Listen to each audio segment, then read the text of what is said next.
In this second lecture on thermal radiation, we are going to see different radiation properties and their relationship.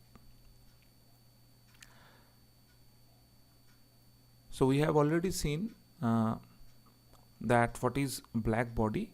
So black body is basically defined as a reference, so that we can compare any real surface with respect to this ideal black surface. So based on that, based on the reference of black body, certain properties like say emissivity is defined, where the emissivity of a surface is defined as the ratio of the radiation emitted by the surface to the radiation emitted by a black body at the same temperature. Okay, so the idea is if this is one body and this is another body, and if both the bodies having the same temperature and the radiation flux or the emissive power of this body, if that is E, and if this is a black body, if this body is a black body but at the same temperature, then emissive power of this body is defined as EB, which is the black body emissive power, and you know that this value is always the maximum. Okay, so that we have seen. So emissivity is defined as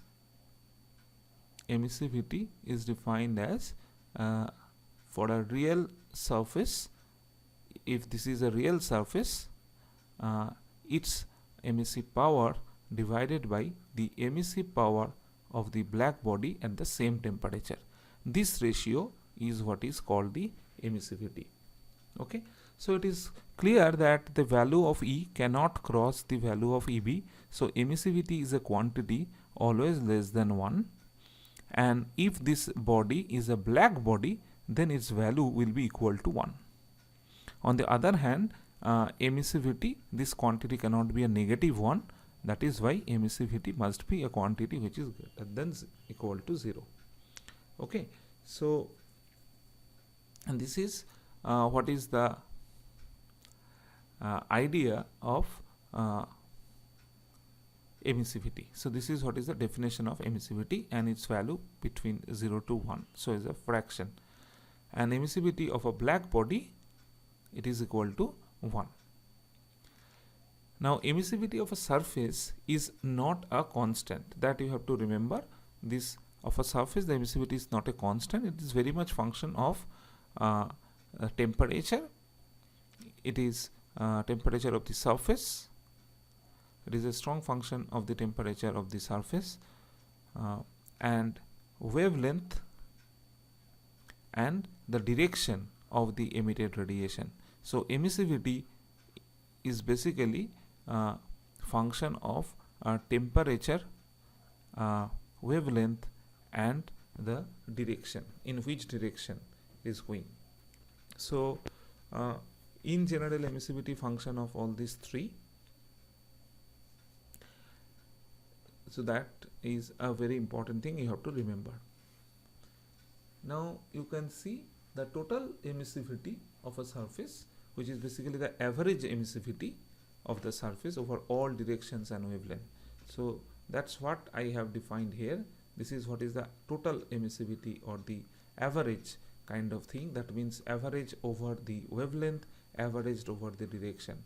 Okay, so considering all the directions, considering all the wavelengths, if you integrate, then the energy that is coming out per unit area, per unit time, that divided by the corresponding black body. So this is what is the total emissivity. And this total basically indicates it is integrate over the wavelength. So considering all the wavelength, to be very specific, the name sometimes is called total hemispherical emissivity. Hemispherical term is used to represent over all the directions. Okay, over all the directions. So anyway, so total hemispherical emissivity is basically defined as I have told, E divided by EB, or EB you know for a black body from the Stefan Boltzmann law is sigma T to the power 4. So for a real body, the emissive flux will be equal to simply this quantity will be multiplied with the emissivity, and here you will get the result. For a real surface, if you want to find out what is the emissive flux, then along with the sigma T to the power 4, you have to multiply it by emissivity of that surface. Okay. So in this way we can actually calculate for a real surface how much emissive power will come out. Now the spectral emissivity is defined in a similar manner, which is basically per unit wavelength. Okay, so per unit wavelength concept already you have seen in case of Planck's distribution law. So this quantity is from a real surface. From a real surface, what will be the emissive power per unit wavelength?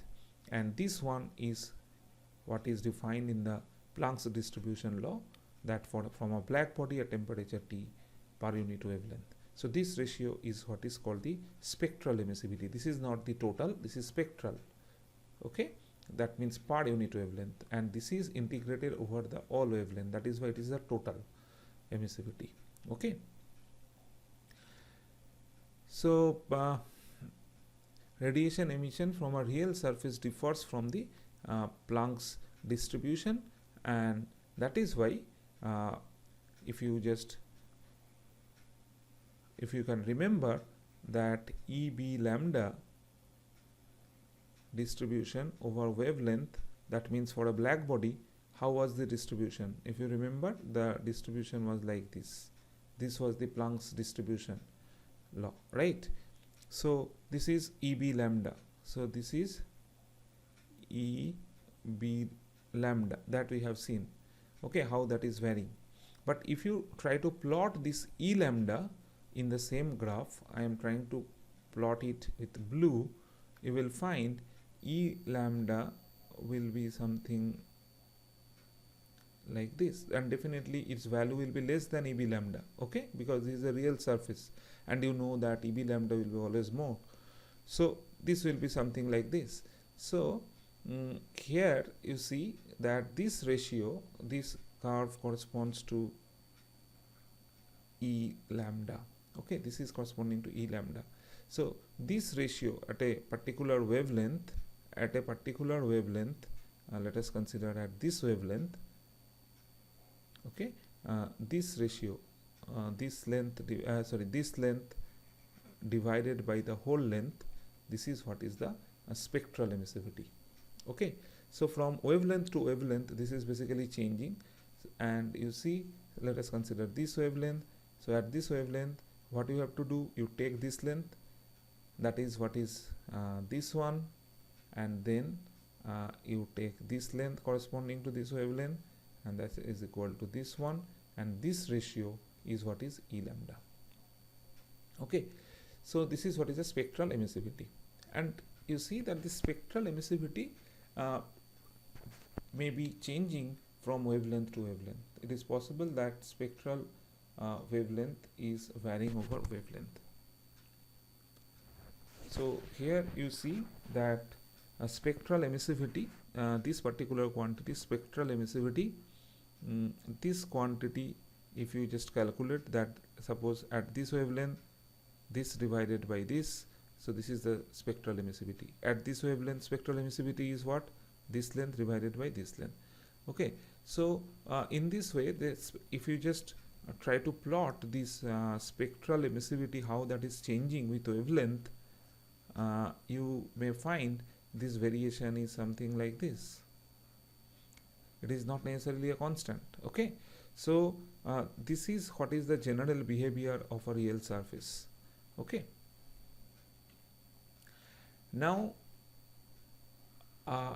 again another kind of surface we are defining for the simplification of the mathematical point of view, that is called the gray surface.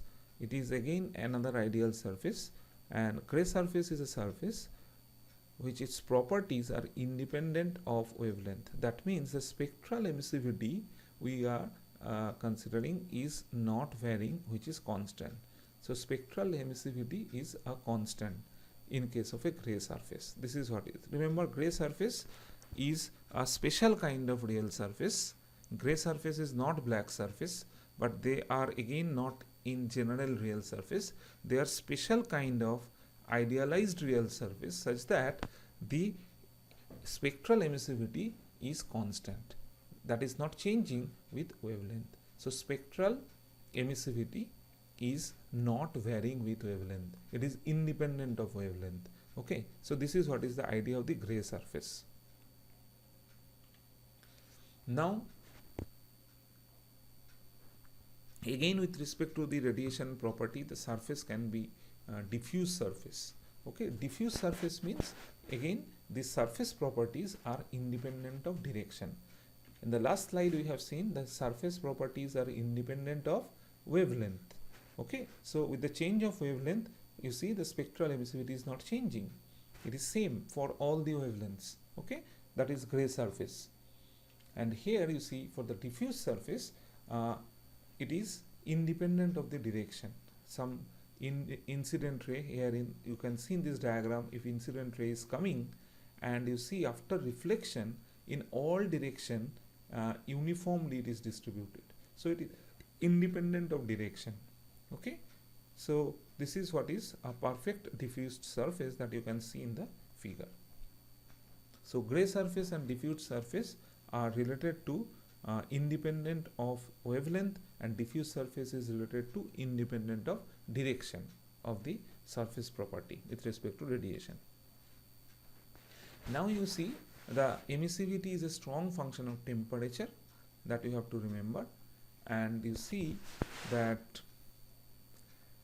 in most of the cases with the increase of temperature, you see that like in case of tungsten or in case of a lightly oxidized stainless steel or heavily oxidized stainless steel, you see that with the increase of temperature, emissivity is increasing.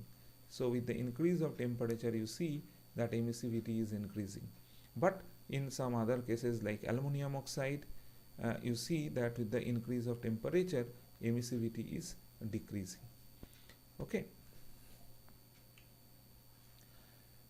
Now you see some of the examples, that means some typical values of emissivity, so that you can get some idea. For metals, if you see, for metals like brass, copper, steel, you see if they are polished, in that case the value of emissivity is very close to 0, 0.09, 0.04 to 0.05, 0.08 to 0.14. So they are almost close to 0. Their emissivity is very poor emissivity.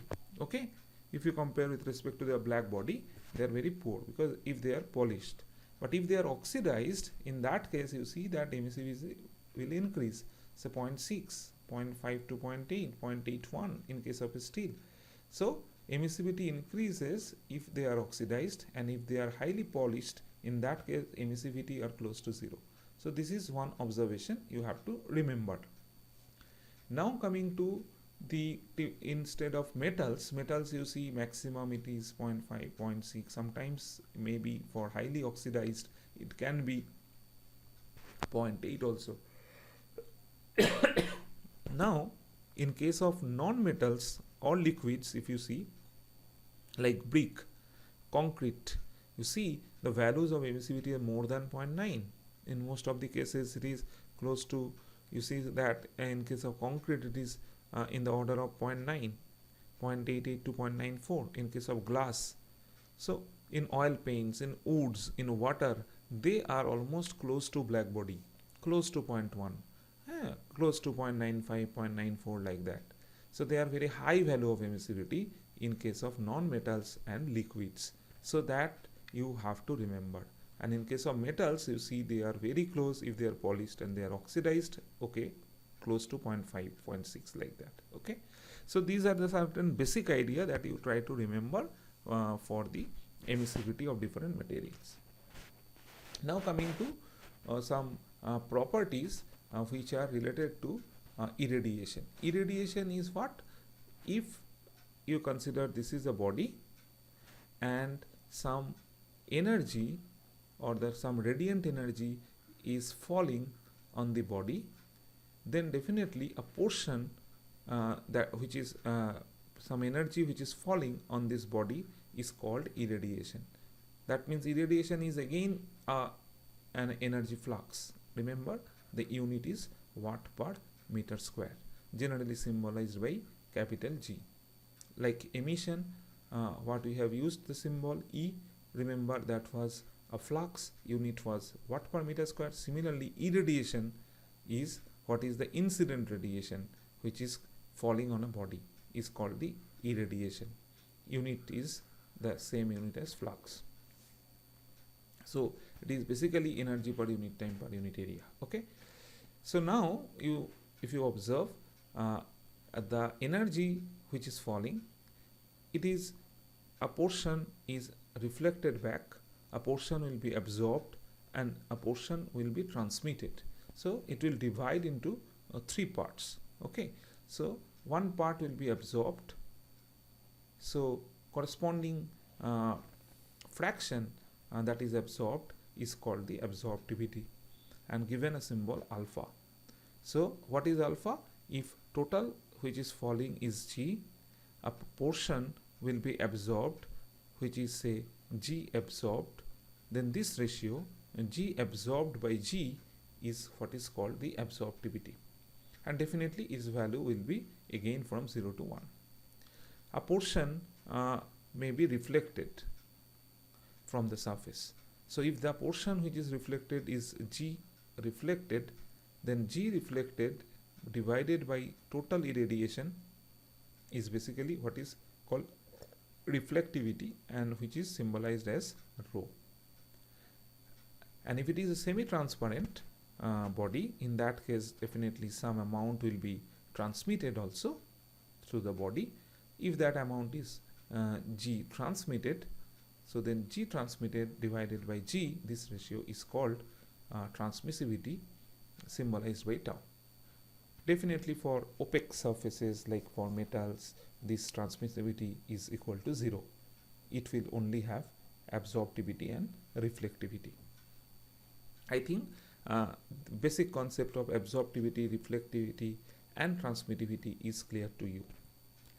Now another thing which is called the radiosity is basically the total radiation energy streaming from a surface. Okay, so if you consider this is a surface and suppose on that surface some G irradiation is coming, then what is coming out from the surface if we want to see? Definitely the one portion that is coming out, that is emission. And what else? Another thing that is coming out is a portion of G that will be reflected. G reflected, that is also coming out or from the body.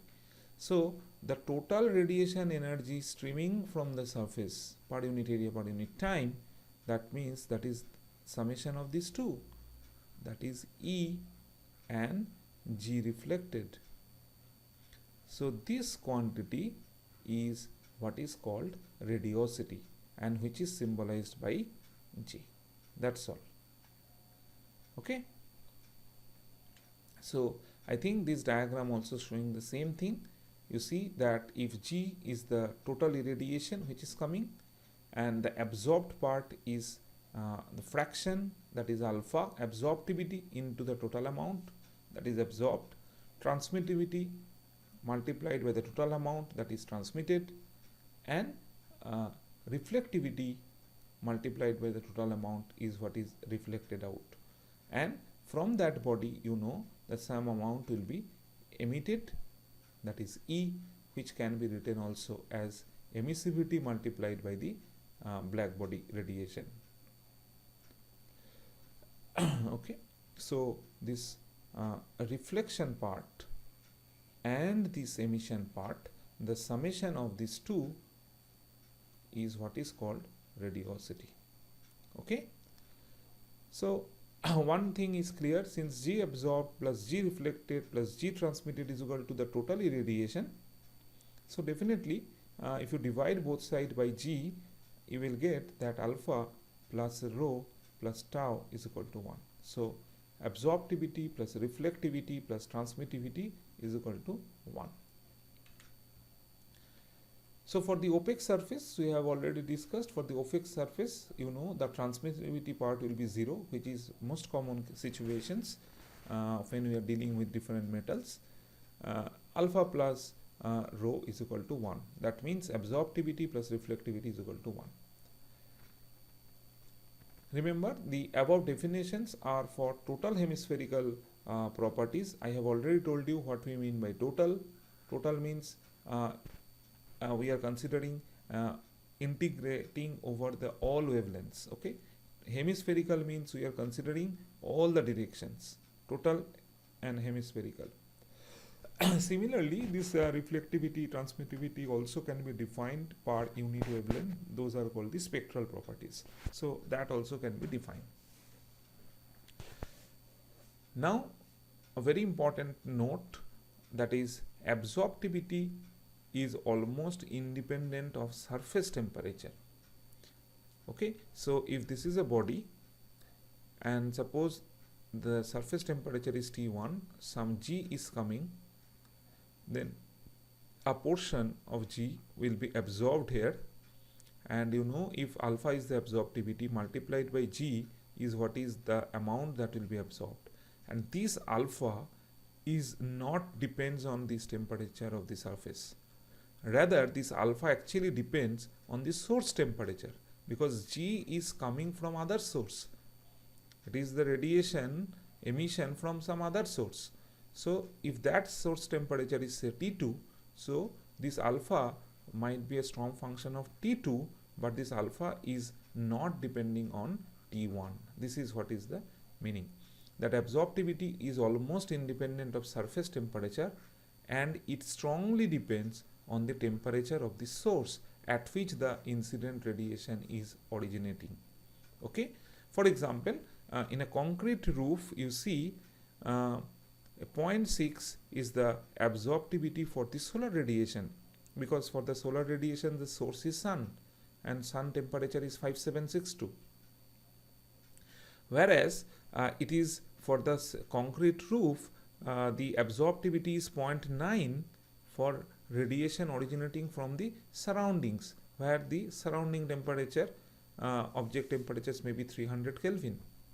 Okay, so you see that absorptivity they vary with the source temperature. That means for the solar radiation it is 0.6, whereas for the surrounding bodies like trees or some buildings, from there if which is coming, which is at a temperature say 300 Kelvin. Because of that, you see that absorptivity is higher for the concrete, whereas for the solar radiation absorptivity is lower. So it depends on the source temperature, not the surface temperature. Now coming to a very important relationship between the absorptivity and the emissivity, and that is by the Kirchhoff's law. So consider an isothermal cavity and a surface at the same temperature T. So here we have considered an isothermal cavity and a surface at the same temperature. Let us consider this is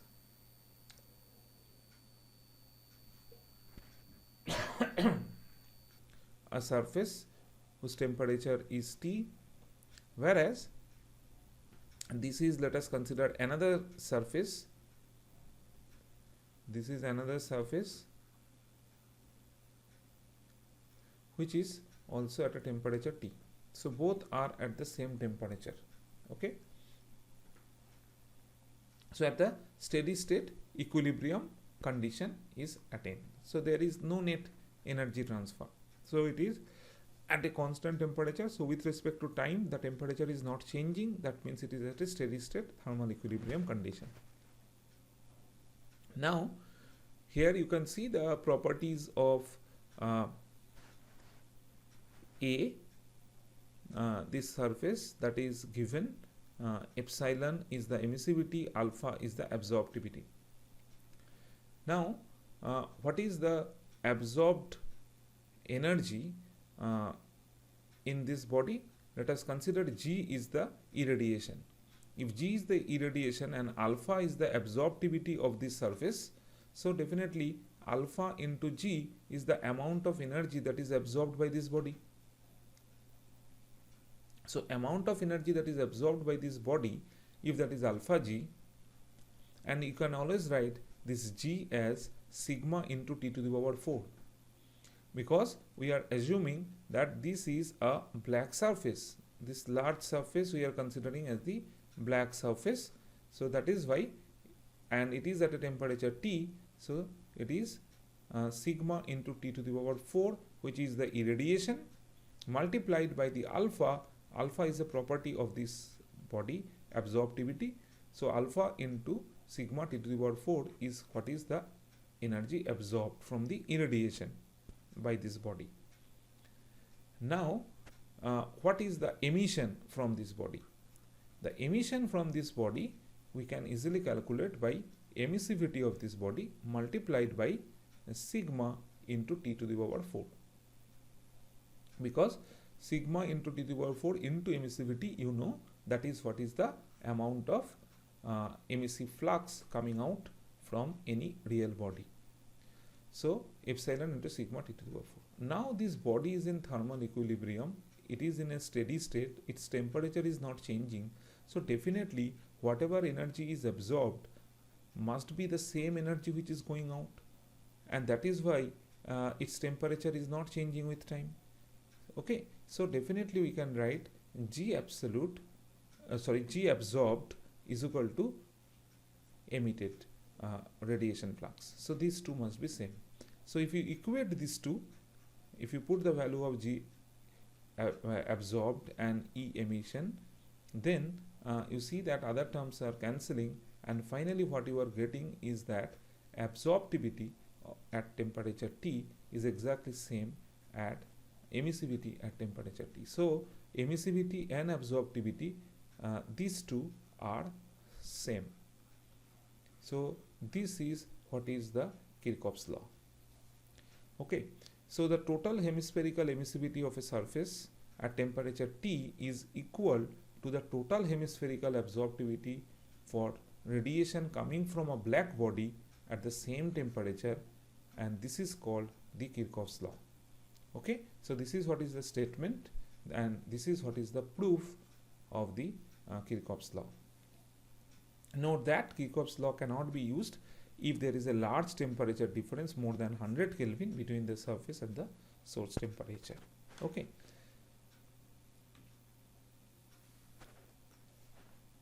Now coming to the concept of solar radiation. The solar energy reaching the edge of the Earth's surface is called the solar constant. Okay, so solar constant actually is the amount of energy that is reaching the Earth's atmosphere from the sun. This is what is called the solar constant.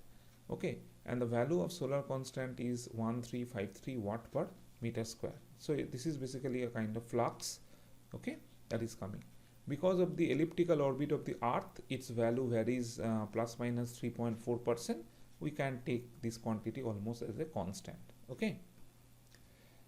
So the effective surface temperature of the sun can be estimated from the solar constant. So how the sun temperature is related to the solar constant, that you can easily consider. You can consider in that way. Let us consider this is the sun. Okay, and consider this is Earth, and you see if the radius of the sun is Rs, and if the distance between the sun and let us consider this distance between the sun and the earth is say d, capital D, the distance between the sun and the earth. Then what is the amount of energy that is emitting from the sun? If we consider sun to be black body, so the radiation flux will be sigma into temperature of the sun to the power 4, okay, from the black body radiation flux. So what is the total amount of energy that is going out? So total amount of energy is going out from the whole surface area. So what is the total spherical surface area? That is this multiplied by the area, that is 4 pi into r sun square, okay. So this is what is the total amount of energy in watt is coming out from the sun. Now let us consider this is suppose the earth's atmosphere. So now if you just consider the whole spherical region, considering this d as the radius, then what is falling here? What is the energy that is falling here? It is clear that what is coming here, if you consider that the energy flux is Gs, and if you multiply it by this area, what is that area? That area is basically 4 pi into d square. This is what is the area, okay. Then this energy must be equal to this energy, because the only this energy is cutting this large spherical region. So from there you can see a relationship between the solar constant and the sun temperature, because all other quantities are known. These are geometric parameters, the radius of the sun, the distance between sun and earth, that is known. And if the solar constant is known, you can calculate the temperature of the sun from this equation, okay. Or if the sun temperature is known, you can find out what will be the solar constant.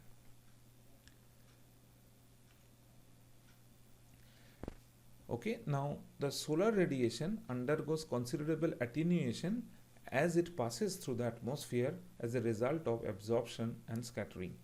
At the edge of the atmosphere, it is clear that is solar constant, but ultimately when it comes to the earth's surface, there is atmosphere. So in the atmosphere, some of the energy will be attenuated. So what are the different sources by which this energy is actually absorbed or scattered, that we'll see now. So there are the oxygen is there in the atmosphere. So oxygen within a narrow band around 0.76 micron wavelength, some energy is absorbed in that range by the oxygen, okay, 0.76 micron. The ozone layer absorbed ultraviolet radiation at wavelength below 0.3 micron. You know, ultraviolet is actually below 0.4 micron.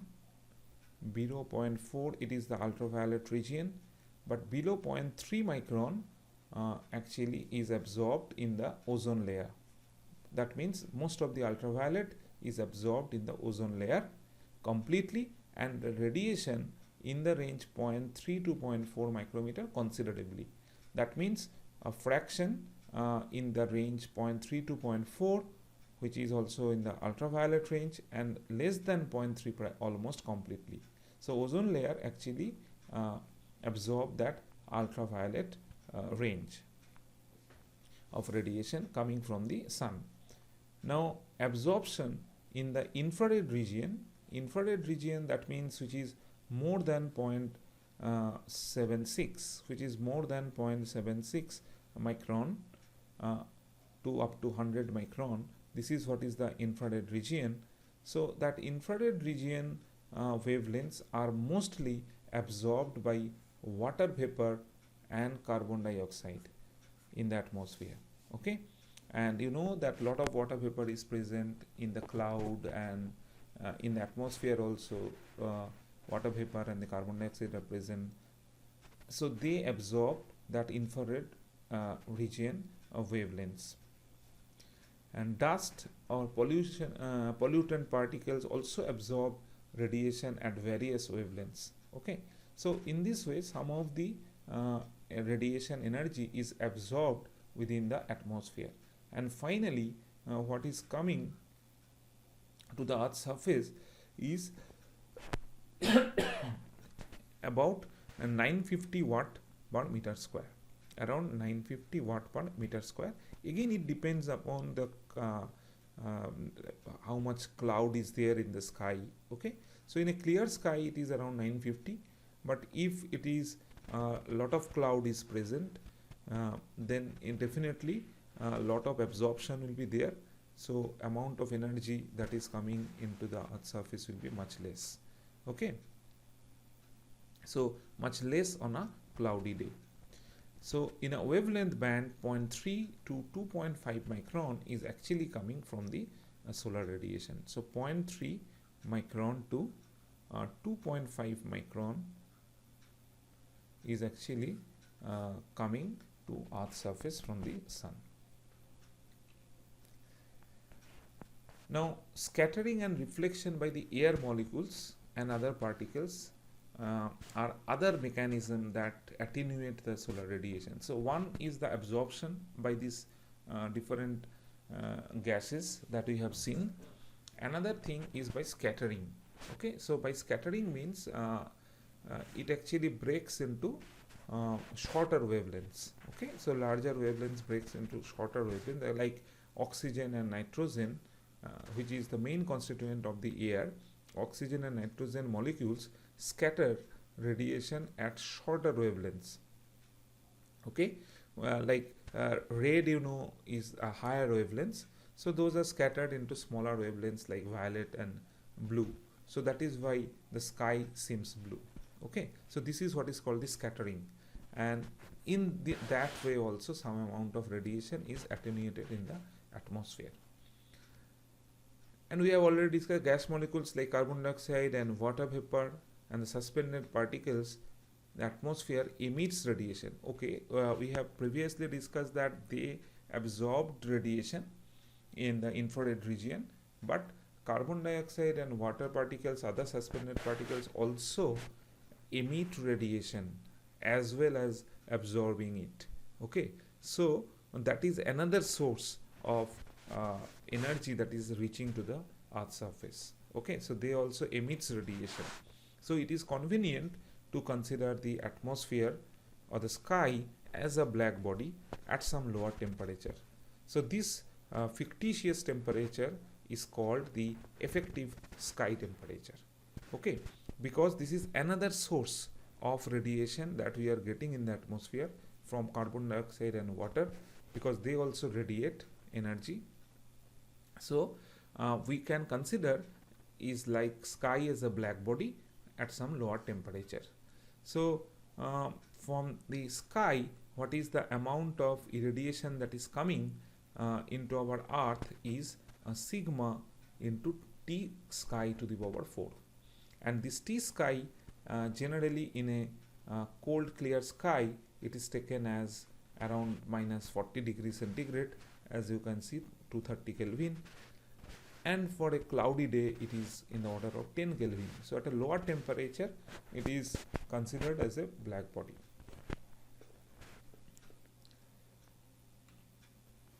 So in the next class we will discuss on the concept of solid angles and view factors. So thank you.